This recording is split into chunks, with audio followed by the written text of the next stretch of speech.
Arriba el bon temps i amb ell els turistes. Ja els veiem passejant per les Rambles de Barcelona, a la Costa Brava i aquesta setmana al Primavera Sound. Tanquem un mes en el qual, si seguim la tendència de l'any passat, haurem rebut fins a 1,8 milions de turistes a Catalunya. És la cinquena part de la nostra població. En clau positiva, aquest sector configura el 12% del nostre PIB. És un motor econòmic. En clau negativa, la conciliació entre la massificació i el benestar de la ciutadania no està sent gens fàcil. Manifestacions, Tourist Go Home i també la veu de molts experts reclamen una transformació del sector urgent. Per on començar? Us ho expliquem a l'Empresa al dia.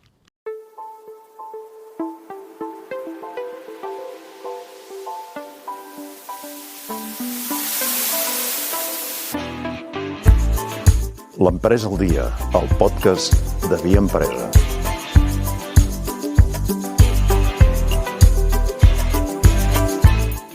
Benvinguts a l'Empresa al dia, el podcast de Via Empresa. Aquesta setmana ens endinsem en un debat repetitiu. Cada any el vivim a les portes de l'estiu, el turisme. Mentre uns el demonitzen, altres el veneren. A qui rebrem aquest estiu? D'on provenen? Què volen fer a Catalunya aquests turistes? Podem evolucionar cap a un turisme de qualitat? Es poden posar límits al turisme? Per respondre a aquestes preguntes comptarem, com sempre, amb el Carles Flor. Benvingut, Carles. Bona tarda, bon dia. I la Gemma Fonseca, benvinguda.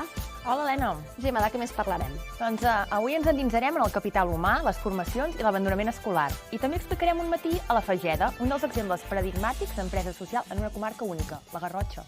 Una setmana més compartirem amb vosaltres una breu píndola empresarial i tecnològica perquè directius, directives, empresaris o tots aquells professionals vinculats al món de l'empresa i al teixit productiu català porteu l'Empresa al dia. Comencem! Ens trobem a les portes d'iniciar la temporada alta de turisme a Catalunya, si és que en el fons no és alta tot l'any. Només a l'abril van visitar Catalunya 1.700.000 viatgers. És un 21,38% de la població, de la nostra població representa, és a dir, una cinquena part. Pot semblar molt, oi, aquestes xifres? Doncs, en veritat, és menys que l'abril de l'any anterior, que va caure en Setmana Santa, i és menys del que hauran vingut aquest mes de maig, que si seguim tendències de l'any passat, com deien, hauran vingut 1,8 milions de turistes. Sense voler marejar amb excés de xifres, doncs en tot el 2023 van arribar 31 milions de turistes a Catalunya. És a dir, els turistes van multiplicar per 4 la nostra població, o sigui, la Catalunya dels 8 milions. Aquella que no podem pagar. Exactament, aquella que no podem pagar, però els turistes sembla que sí. Sí que la poden pagar i per 4. I on van anar aquests turistes? Doncs van anar sobretot a Barcelona, a l'àrea metropolitana, és a dir, el 25% de les pernoctacions que es van produir de turistes el 2023 van ser a Barcelona. Però és que va superar Barcelona un altre territori de Catalunya. Us imagineu quin? La Costa Brava. La Costa Brava. Allò que tenim. Sí, que és un 25,4%. O sigui, Déu-n'hi-do. Tot això és una part important de la nostra economia, de fet representa el 12% del nostre PIB. Però ara bé, no són tot flors i violes. Està molt bé aquesta aportació del PIB i el creixement de volums, de facturació, bla, bla, bla, que siguem una destinació atractiva arreu del món, però la massificació d'aquest turisme tensa el benestar de la ciutadania, no? I especialment quan aquest o no respecta espais naturals, o costums, o cultura, o no és bàsicament un turisme de qualitat.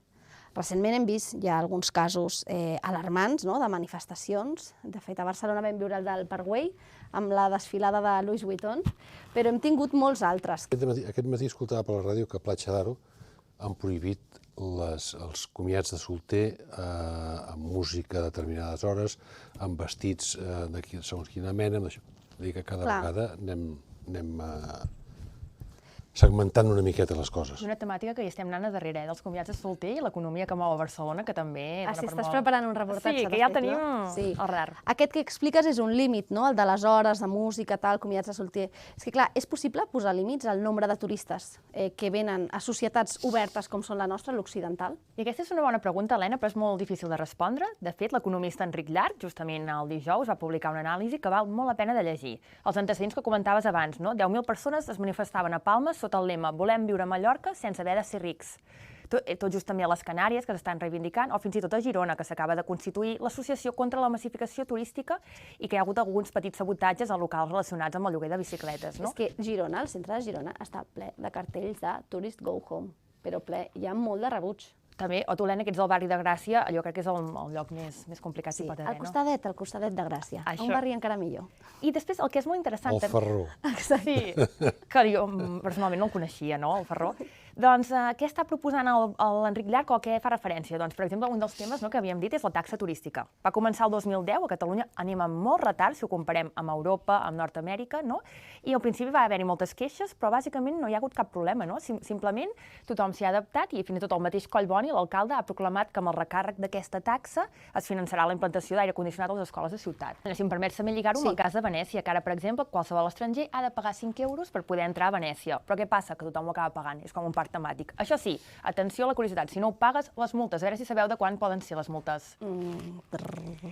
Molt. No, de 50 a 300 euros, vull dir, jo de vosaltres, jo pagaria per si de cas. Tampoc és tant, però bé. Sí, i també veiem exemples del Parc Güell, que per exemple paguen els turistes i els residents no. I per acabar de lligar aquest tema, Helena, la clau de tot plegat que proposa l'Enric Llarch és augmentar els preus. S'han d'augmentar els preus i que els visitants paguin el que toca, no? Com, per exemple, a Suïssa o els països nòrdics. Però és evident que cal una millora de les condicions salarials. Què està passant si tenim turistes que estan pagant 350, 400 euros a la nit i hi ha persones com l'Esqueli, que a vegades també en parlem moltíssim, doncs que no tenen el salari adequat, no? Ja vas a dir qui són l'Esqueli. Sí, l'Esqueli és el terme que s'utilitza per dir les que limpien, no? Que són els personals de sala dels hotels, no? I aquest és un tema que, mira, els anem acumulant per poder redactar. I no pot ser que actualment anar a fer un cafè o dinar a un restaurant sigui tan car per un local, no? I aquí s'hauria de veure. I em quedo amb l'última frase de l'Enric Llarch, i és que són els obrers alemanys de la Volkswagen els que fa dècades que omplen les nostres platges. I potser ens hauríem de començar a pensar. Però no els de la Costa Brava, eh? No. Bé, a veure, no, més que els obrers alemanys, tu has mirat realment qui són els que venen a Catalunya, no? Que a mi això sempre també ens té encuriosits. On estem despertant aquest interès? Doncs estem despertant interès en França, som uns afrancesats. Per dir-ho així de clar, els francesos ocupen són el primer país emissor amb una quota del 21%. És a dir, pràcticament 2 de cada 10 persones que estan visitant Catalunya en aquests moments són franceses. En segon lloc hi ha els Estats Units, que porten un 11% dels turistes, i posteriorment hi ha els anglesos i els alemanys. M'agradaria també destacar una mica l'evident caiguda del turisme rus i també l'argentí. Per exemple, la caiguda dels russos comparat amb el 2019 és, atenció a la xifra, del 98%. Clar. També sí que és important que no sempre mirem quan es gasten, no? La pernoctació, jo sé que sí, de fet, ha incrementat, en un any només va incrementar-se un 10% i està en 133 euros, per exemple, es gasten la nit, i al dia de mitjana es gasten els turistes que venen a Catalunya 207 euros. Vol dir que d'aquests 133 euros que es gasten en dormir, doncs la resta és en dinar, en tal, en l'activitat que sigui. No està mal. Però al final sempre tornem al mateix, és a dir, des del país promocionem el turisme, vine a Catalunya, fem campanyes de publicitat a l'estranger perquè vinguin aquí, i quan els tenim aquí ens emprenya que vinguin aquí. Aleshores, som sempre els contradictoris, no? Sí. Aleshores ens hem d'aclarir, perquè si hem muntat a la Costa Daurada tots aquells hotels baratos de pa amb xocolata per esmorzar i dinar a preus reduïts i venen els que venen, i els que practiquen el balcònic, potser ens hem de plantejar que no som un país preparat, o no volem ser un país preparat turísticament. Exacte. On te'n vas tu de vacances aquest estiu? T'ho dic? Sí. Ah, vale, a Grècia. Ah, per què vas a Grècia? A Estipalea, però vaig a una illa que no hi ha turisme. Ara he d'agafar 3 avions per arribar, però... Bueno, és una manera com una altra. Però clar, tot això és el canvi del preu del viatge. Fa 30 anys viatjar era molt car i era molt complicat. Avui en dia està a l'abast de tothom, que està molt bé. Clar. Però tot això ho comporta, no? I totes aquestes grans massificacions que s'han fet per Salou, Costa Daurada, totes aquestes coses, s'han d'omplir. Clar. I de fet, o sigui, el que jo penso és que si hem vist una gran concentració, no? Veiem que dels 31 milions que havien vingut al 2023, el 25% va a Barcelona i el 25% va a la Costa Brava. Home, doncs potser s'hauria de distribuir per la resta del territori, no? Sí. I després, com sempre, doncs, optar per un turisme de qualitat. I també m'agradaria afegir el que estàveu comentant, que també hi ha un tipus de turista garrepa com els catalans, no? Que diuen que són garrepes. Quins són els més garrepes en aquests moments? Doncs són els francesos, els italians, els belgues i, sorprenentment, els suïssos, amb salaris de més de 4.000 euros mensuals, doncs que arriben a pagar 100 euros o 130 euros als dies. En canvi, ens explicaven els hotelers que van molt, per exemple, estan molt encuriosits amb els xinesos, els canadencs, d'Estats Units, japonesos, brasilers, que aquests venen a gastar-se més de 300 euros al dia i molt més. Els coreans, últimament, estan... Sí, i si em permeteu, permeteu, m'agradaria prendre'm una llicència per parlar de 2 prototips de turistes que estan agradant moltíssim als hotelers. Ho hem comentat a Via Empresa, hem fet diferents reportatges i sobretot els coreans. És que ho diuen clarament, només volem coreans als nostres allotjaments.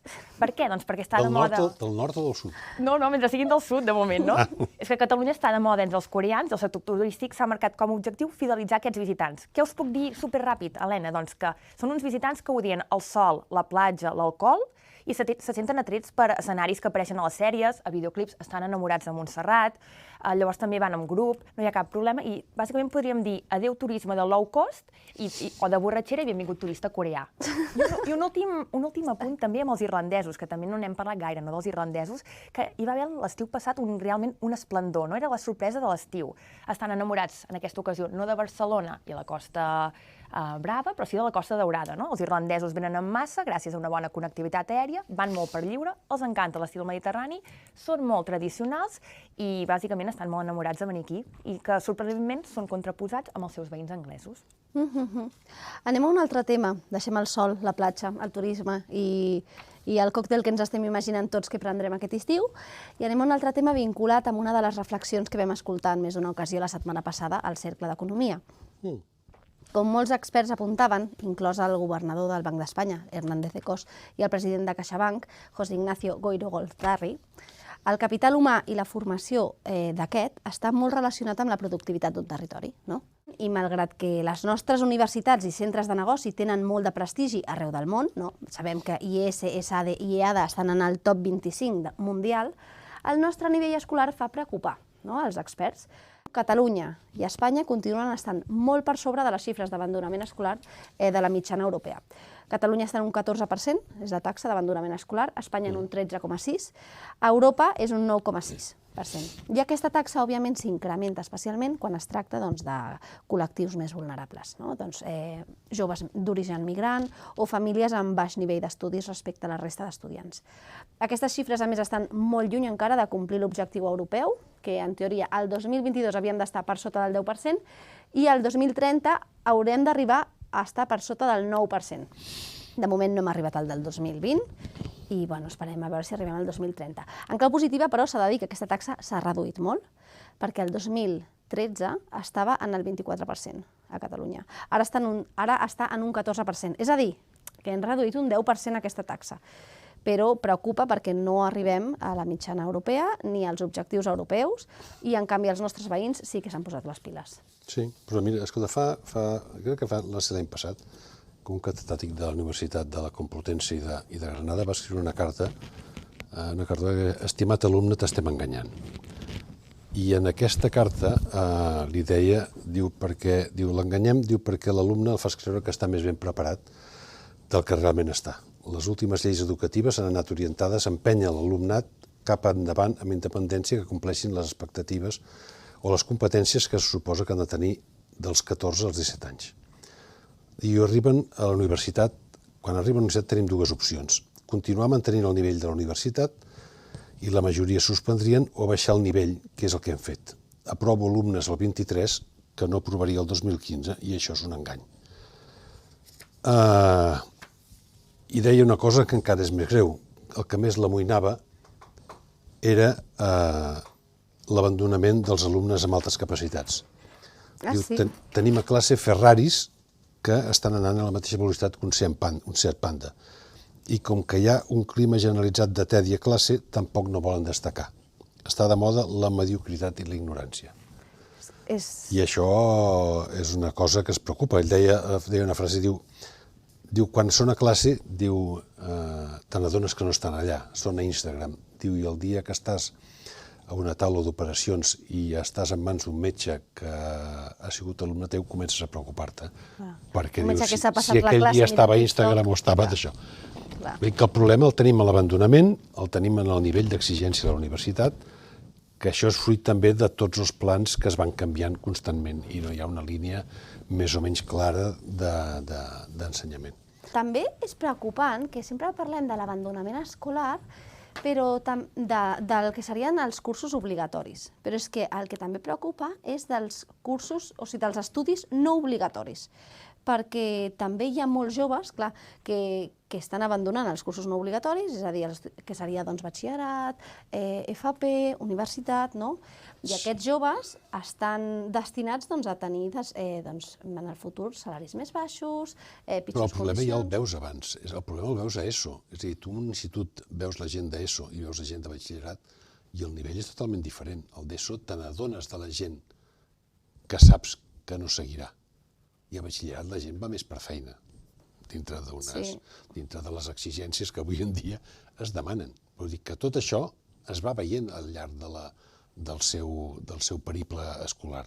I ningú fot mà, això, també. Clar. Aquest és el problema. Que ens hem convertit en massa bonistes a l'hora d'ensenyar. Sí. I Progressa adequadament.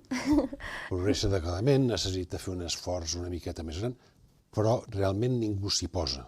I cada vegada costa més suspendre algú perquè sembla que l'escola vagi malament.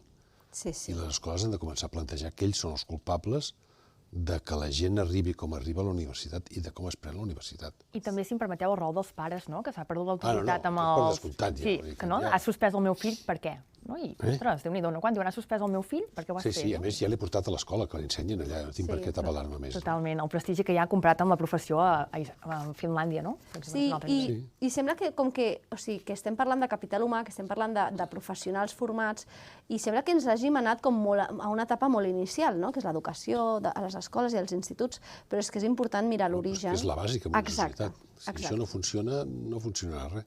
Exacte. I l'escola s'ha convertit una miqueta en el que deia la Gemma, que els pares hem deixat els nanos allà, dius, escolta, és el vostre problema, que aprovi i ja me'l tornareu. I res més. I també com es critica els professors, que s'hi cobren molt, que s'hi tenen moltes vacances, jo crec que si ens poséssim a la seva pell seria ho veuríem d'una altra forma. Sí, sobretot els pares que no s'han preocupat durant tot el curs dels fills es preocupen el dia que suspenen. Llavors venen a demanar explicacions de per què ha suspès el seu fill. Li has de dir que és un inútil i que no ha pencat amb tot l'any. I això, que sembla una conversa de bar, és real. O sigui, no, és a dir, és totalment real. És totalment real, que és a dir, que qualsevol que ens estigui escoltant coneix moltíssims exemples de... Falta el carajillo ara. Falta el carajillo per dir que malament estem educant al nostre jovent, però és que és... I professors que fan de psicòlegs, d'educadors socials, i molt més enllà del que els toca, no? I de vetlladors, i etcètera. Sí, i això, quan ens queixem molt, però és que si mirem els nostres veïns, amb més raó ens hem de queixar, perquè ho estan fent millor. Sí, però això és el que és preocupant, és a dir, amb el que, si no ho sabem fer, per què no copiem els que ho fan bé? Jo és el que sempre m'he preocupat, perquè jo crec que amb canvis de govern cada 2 anys i mig i amb tanta partida de ping-pong legislativa, costa. A França no canvien les lleis educatives, són sempre les mateixes. Ja, però aquí quantes portem? Puf! És que ni se sap. Jo que tinc els anys que tinc, n'he vist de tots els colors. I després d'aquest panorama tan magre, fotem-li una mica de color, una mica d'esperança, la bondat, les ganes de fer el bé, i no només les ganes, sinó l'esforç continuat en el temps de fer el bé, no? Aconsegueixen moltes vegades una extraordinària diferència. Parlo de la Fageda, els iogurts de la Fageda, ubicats a la Garrotxa, que bé, que no només fan iogurts, no? També fan postres, fan gelats, melmelades, però vaja, que fer iogurts al final és una excusa per donar ocupació i feina a totes les persones en risc d'exclusió social que hi hagi a la Garrotxa. I lo felices que estan les vaques allà. I les vaques també, que jo no he vist unes vaques més netes i amb millor cara, o sigui, feien millor cara que jo. Que tampoc és difícil, no? Depèn del dia, però Déu-n'hi-do, o sigui, Déu-n'hi-do, és un paradís. Perquè vaig anar aquesta setmana, diumenge surt una entrevista al diari a la seva directora general, la Sílvia Domènech, i és un paradís. No només físic, no? Pel medi ambient que hi ha allà, sinó que és un paradís el que han creat allà, de gent feliç, gent fent el bé, i amb una convicció molt clara de que el treball dignifica, de que gent que estava destinada a ser exclosa socialment, pots donar-li un sentit a la seva feina, poden sentir-se millor, satisfets amb si mateixos, amb el que fan, i amb un lloc en aquesta societat gràcies a tenir feina. Per què totes aquestes coses, que són exemplars, les ha de fer només la iniciativa privada?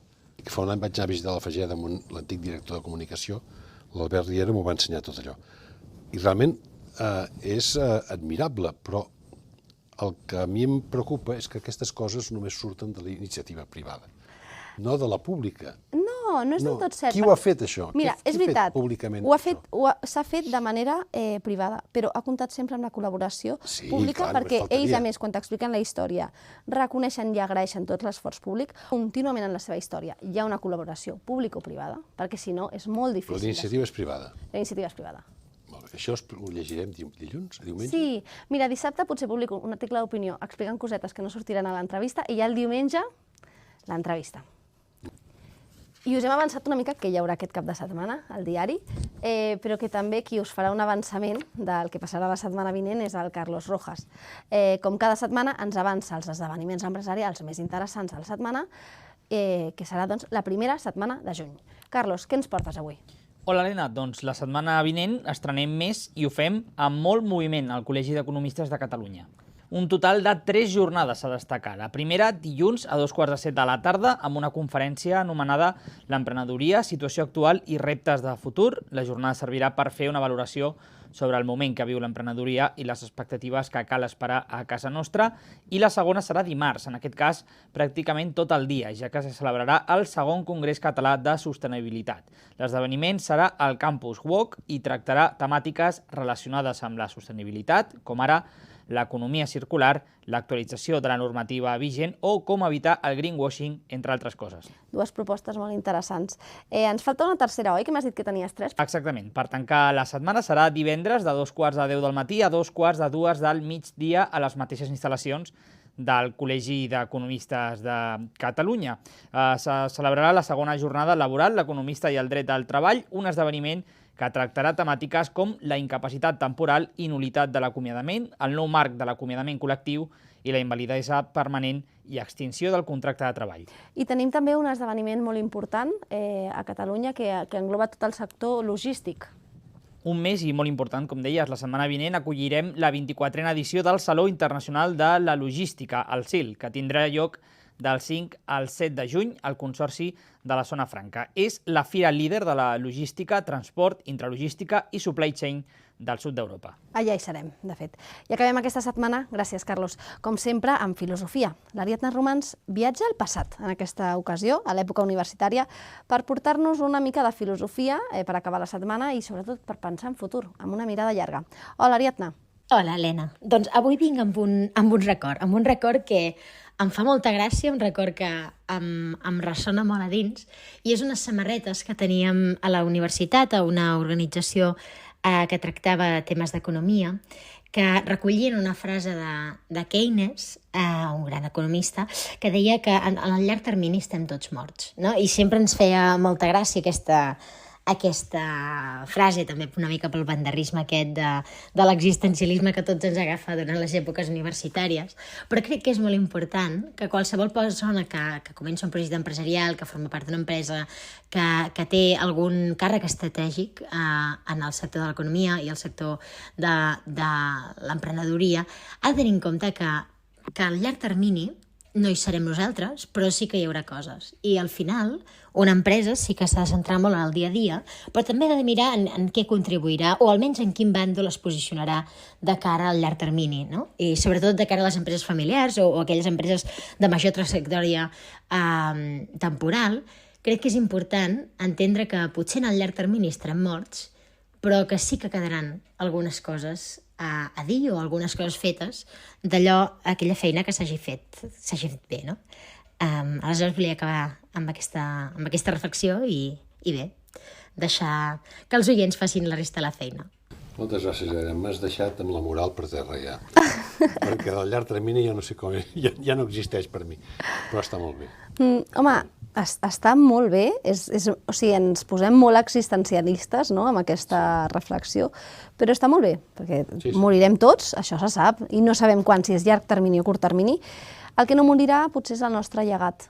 Depèn del que fem, no? O sigui, depèn del que deixem en aquest món. L'oblit no és bo. I em deixes parlar una cosa de l'oblit? Ja per últim tanco. Ni oblit ni perdó. És l'article d'ahir, després ja el tallaràs, és l'article d'ahir del Francesc Reguant, precisament per la memòria. Mira com ho has lligat, que volies parlar del Reguant, ho has lligat, digues. Sí, perquè va fer un article que es titulava La memòria és amiga de l'oblit, parlant que ara que ha plogut ens hem oblidat del que hem passat i que ara és el moment de prendre decisions. Com deia l'altre dia una de les vostres entrevistades, les decisions s'han de prendre no en moments de crisi, sinó en moments de bonança. I l'article del Francesc Reguant que vau publicar ahir està molt bé precisament perquè dona una sèrie de solucions pel tema de la sequera i no és precisament la dessaladora. Moltes gràcies i fins la propera setmana. Adéu. Adéu, bon dia.